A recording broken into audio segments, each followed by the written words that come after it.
2008, after that series of bearish checks, inflation is now out of control. By this time, the government bans the publishing of inflation figures. They said inflation is illegal. Don't talk about inflation. And in addition to that, they decide to control prices because inflation is illegal. I'm sorry.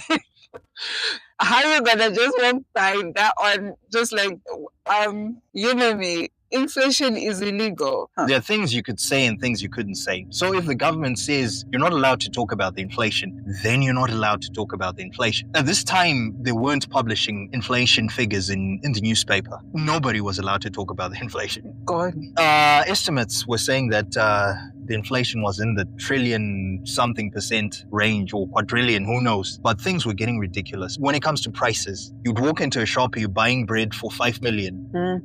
I remember those days. You're buying soap for 50 million. So in addition to banning talking about inflation, they also decided to control prices. There is not going to be play.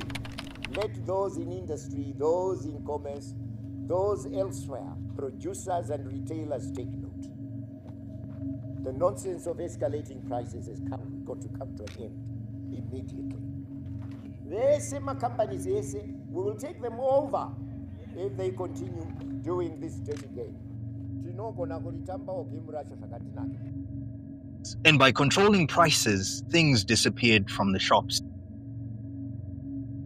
In order to buy a loaf of bread, they were restricting it to one loaf per person. So you had to go out as a family. But I remember those days. I actually remember those days. Yeah, you had to go out as a family. And each person would have their stack of $1 million bearers check just to buy one loaf of bread. It got so bad that for some people, buying bread was now a luxury. Things that you wouldn't even think of eating today. They were now plucking leaves off trees, cooking them, and trying to see if you can actually eat them, if they were edible.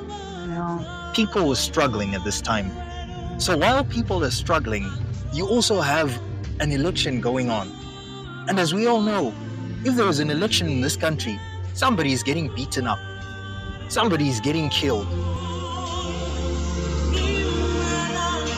We are prepared to fight for our country, to go to war for it.